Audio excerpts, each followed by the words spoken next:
Hello दोस्तों, स्वागत है आप सभी का गीतांजलि एजुकेशन परिवार में। सभी को मेरा नमस्ते, शास्त्रीय काल। जैसा कि आप सभी को पता है, उत्तर प्रदेश लोक सेवा आयोग ने नया सिलेबस जारी कर दिया है टीजीटी पीजीटी के लिए। अब तक टीजीटी पीजीटी में क्या होता था, हमारा जीके जीएस का पोजीशन नहीं आता था, लेकिन इस बार से क्या हुआ है, उत्तर प्रदेश लोक सेवा आयोग ने टीजीटी पीजीटी का नया पोजीशन लागू कर दिया है।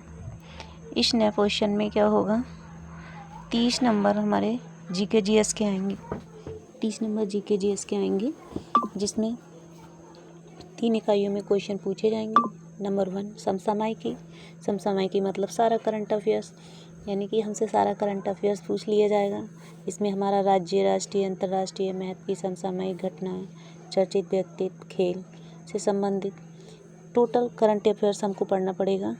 इकाई 2 में क्या है हमारा, भारतीय इतिहास, भारतीय राज्य व्यवस्था, भारतीय अर्थव्यवस्था, भारत का भूगोल, यानी कि पूरा जीएस पढ़ना पड़ेगा। चाहे किसी बच्चे ने साइंस पढ़ा है, मैथ्स पढ़ा है, एसएसटी पढ़ा है, कुछ भी पढ़ा है XYZ, लेकिन उसको ये हमारा जीएस का सारा क्वेश्चन है, उसको पढ़ना ही पड़ेगा। भारतीय इतिहास एवं भारतीय स्वतंत्रता आंदोलन पढ़ने पड़ेंगे। भारतीय संविधान, राज्य व्यवस्था, शैक्षिक व्यवस्था से संबंधित विधिक एवं संवैधानिक विकास, ये सब कुछ टोटली पढ़ना पड़ेगा। जैसे भारतीय अर्थव्यवस्था हो गया, भारत का सामान्य भूगोल एवं जनसंख्या हो गया, इससे संबंधित क्वेश्चन पूछे जाएंगे। अब जैसे 30 नंबर में ये पूछ रहे हैं, इसका मतलब अच्छे क्वेश्चन पूछे जाएंगे, काफ़ी अच्छे क्वेश्चन पूछे जाएंगे, तो हमको पढ़ना भी बहुत अच्छे तरीके से पड़ेगा। 3 नंबर में है, देखिए, सामान्य विज्ञान, सूचना एवं संचार प्रौद्योगिकी। इसमें टोटल आईसीटी का पूछ लिया जाएगा।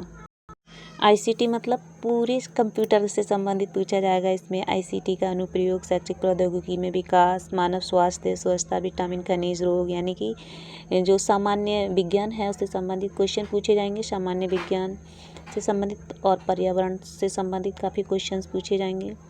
मतलब हमको 30 नंबर में काफ़ी कुछ पढ़ना पड़ेगा। यही हमारा नया सिलेबस था जो लोक सेवा आयोग ने जोड़ दिया है। इसके साथ में हमारा 90 नंबर का हमारा जो भी मेन सब्जेक्ट होगा, चाहे हिंदी हो गया, इंग्लिश, साइंस, मैथ्स, जो भी हो गया, फिजिक्स, बायोलॉजी, केमिस्ट्री, कुछ भी हो गया, सब टोटल 90 नंबर में आएगा। 30 नंबर में हमारा जीके जीएस का क्वेश्चन हो गया है। तो आप लोग बताएं कि ये सिलेबस कैसा रहा। उत्तर प्रदेश लोक सेवा आयोग ने क्या ये सही किया है जो हमारे टीजीटी पीजीटी एग्ज़ाम में नया सिलेबस जोड़ दिया है जीके जीएस का, प्लस इसमें माइनस मार्किंग भी ऐड कर दिया गया है। तो जिनकी पहले से तैयारी अपने सिलेबस के अकॉर्डिंग, टीजीटी पीजीटी के अकॉर्डिंग थी, उनको अब एक्स्ट्रा पढ़ना पड़ेगा। एक्स्ट्रा काफ़ी कुछ उसमें जोड़ना पड़ेगा।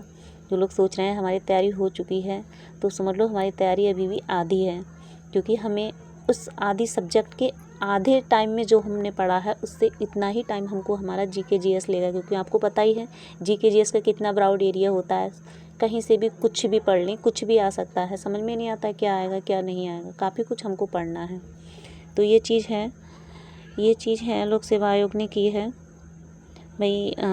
मेरे हिसाब से तो सही नहीं है, क्योंकि ये चीज़ मुझे बिल्कुल सही नहीं लगी। आप लोग बताएं, क्या आपके अकॉर्डिंग ये सब कुछ सही है? जो जीके जीएस का क्वेश्चन जोड़ा गया है वो क्या सही है या गलत है?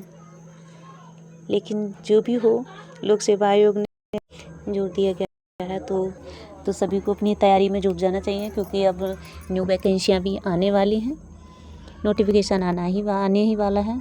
इसके अकॉर्डिंग हम सबको अपनी तैयारी में लग जाना चाहिए, और साथ में प्लस जीके जीएस भी हमको अच्छे से पढ़ना चाहिए, क्योंकि जीके जीएस अब इतनी अच्छी तरीके से दे दिया गया है, वो सबको पढ़ना ही पढ़ना है, चाहे आपने पढ़ा हो या ना पढ़ा हो। लेकिन आपको कॉम्पिटिशन एग्ज़ाम में टीजीटी पीजीटी की तैयारी कर रहे हैं तो आपको पढ़ना ही पड़ेगा।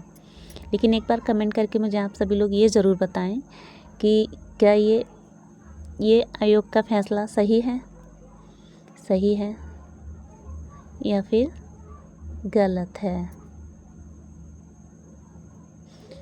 क्योंकि कुछ जो साइंस साइड वाले बच्चे होते हैं उनके लिए ये चीज़ काफ़ी मतलब हार्ड हो जाएगी। उन लोगों ने कभी पढ़ा नहीं है इस चीज़ के लिए, तो वो कैसे कर पाएंगे, उनके लिए काफ़ी दिक्कत हो जाएगी इस सब चीज़ को, जीके जीएस को तैयार करने में ना। टोटल हमको एनसीईआरटी पढ़नी पड़ेगी।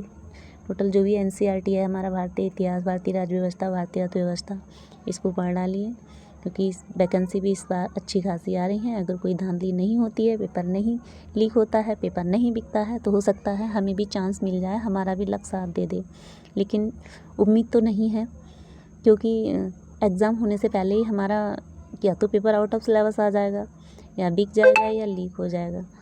तो कुछ भी सही, लेकिन अब हमको अपना लक पे विश्वास करके तैयारी तो करनी पड़ेगी, और तैयारी करनी भी चाहिए। तो हम सभी को अब क्या करना है, हमारे सिलेबस के अकॉर्डिंग, न्यू सिलेबस के अकॉर्डिंग अपनी तैयारी में जुट जाना चाहिए।